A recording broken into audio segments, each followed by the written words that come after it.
Во викендите со продолжен полициски час, на улиците не се само оние што одат по работа или по лек. Бездомните животни во овие денови особено зависат само од нас за вода и за храна. Активистите за добросостојба на бездомните животни имаат посебни дозволи за да прават обиколки низ Скопје и да се грижат за оние за кои во моментов не се грижи никој.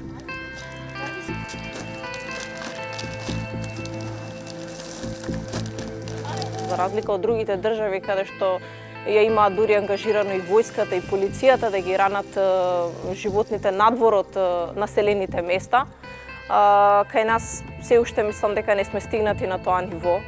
Но додека за едни долгите полициски часови се сигнал да им помогнат на бездомните животни, за други тоа е шанса да им наштетат. Виница е само еден од примерите на масовно труење кучиња. Сега изгледа се помасовно, едноставно дали трујачите ја злоупотребуваат оваа состојба на сите градови, па трујат и домашни и улични. Тоа е болка која што трае во Македонија многу долго време, која што не се санкционира. Додека надлежните ги бараат сторителите, активистите спасуваат животи. Освен во вонредна состојба, членовите на Сдруженијето Кане Корзо редовно ги посветуваат и своето време и своите пари на спасувачки мисии и патроли по запуштени периферни делови на градот. Необедена е љубовта кон животните и желбата да им помогнеме на овие напатени души кои што живеат на едно сурово место за преживување. Зборот благосостојба овде буквално не постои, како што можете да се уверите и самите. На кучињата на кои не можат да им се приближат, им оставаат храна, на други им даваат шанса за нов живот. Овој пат таква среќа имаше Глори. Ова не е единствената дива депонија која што некои луѓе ја доживуваат како одлагалиште за своите домашни миленици. За бројот на бездомни кучиња може само да се претпоставува, но едно е факт: без ефикасна државна контрола, во моментов проблемот само расте.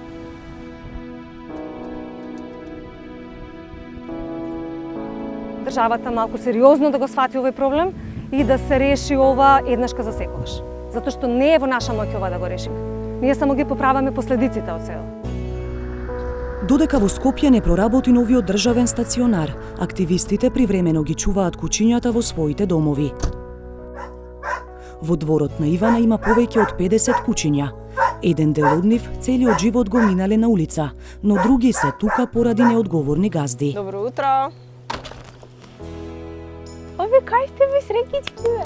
Ове кај сте? Добро утро на сите! Има и такви кои што собствениците веќе не ги сакаат, ние на добра волја или ради некоја нивна состојба сме решиле да ги превземеме и да ги лечиме и да пробаме да ги вдомиме. Сепак капацитетот е ограничен. На некои веќе им нашле нов дом, но нивните места нема да останат празни. Проблемот е реален. Проблемот се зголемува. За една година како не работи стационарот за залови, стерилизира и врати програма, колку и да ја спроведуваше на некој половичен начин, разликата се гледа. Разликата е тоа што цело време има прилив на нови кучиња, цело време има прилив на нови легла.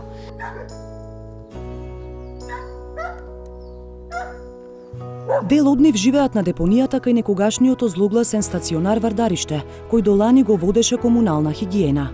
Тука треба да проработи новото јавно предпријатие Лајка, замислено како партнерство меѓу град Скопје и Сдруженијата за заштита на животните.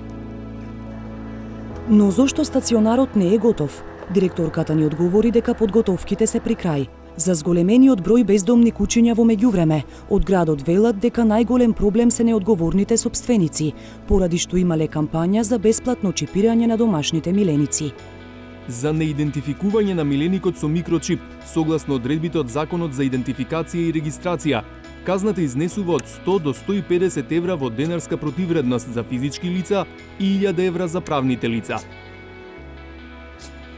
Обврската домашните кучиња да имаат микрочип е од 2013 година, а целта беше да се стави крај на неодговорното сопствеништво. Низ годините беа воведени и казни, не само ако животното нема чип, туку и ако сопственикот го напушти. За 7 години само еден човек е парично казнет затоа што го оставил на улица домашниот миленик, а ниту еден затоа што не му вградил микрочип.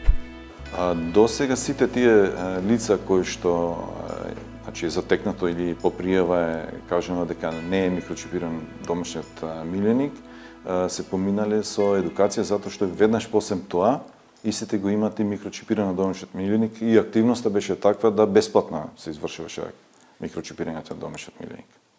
И додека несовесните сопственици засега поминуваат лесно, се трупаат пријавите против градот за напади од бездомни кучиња.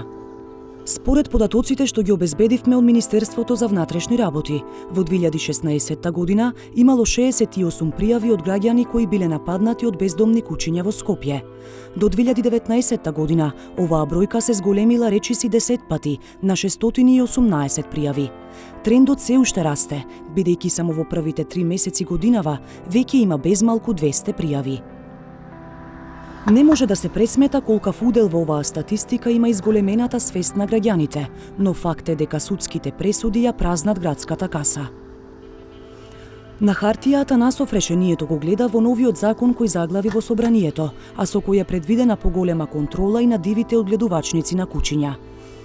Но на терен проблемот може да се надмине само со засилени инспекции и активности од локалните власти. Помошта на агенцијата во процесот ќе се состои во донација на микрочипови за општините. Знаете, има приказни, не знам колку се точни, меѓутоа дека се шетаат кучињата од една во друга општина. Сега ако го најдете исто куче во друга општина, а го има микрочипот дека е собственост на не знам, Тетово, да речеме, е најдено во Скопје, тогаш казната ќе си ја плати општината Тетово, не Скопје.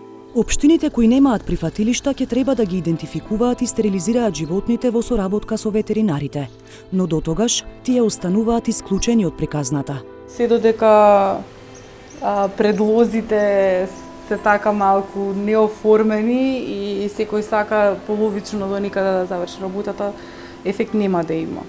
А и верувам дека ветеринарните лекари не само ние како амбуланта и доста од колегите ќе стојат малку понастрана од целата таа ситуација. Во Скопје, откако ќе проработи Лајка, тамошниот ветеринар ќе одлучува кое куче ќе биде чипирано или лекувано, а кое ќе оди на евтаназија. Токму овој дел од програмата на новото јавно предпријатие наиде на критики, па сега се чека да пресече Агенцијата за храна и ветеринарство. Ако работеше Лајка, Глори ќе поминеше ни стационарот, а ако имаше микрочип, ќе се знаеше кој ја оставил на улица и можеби некој ќе беше казнет. Но тоа сега не им е грижа на активистите во чиј дом останува да закрепнува. За нив е најважно дека незиниот сјај полека почна да се враќа и веќе е спремна да биде нечиј нов најверен пријател, кој може да ги разубави и деновите во карантин.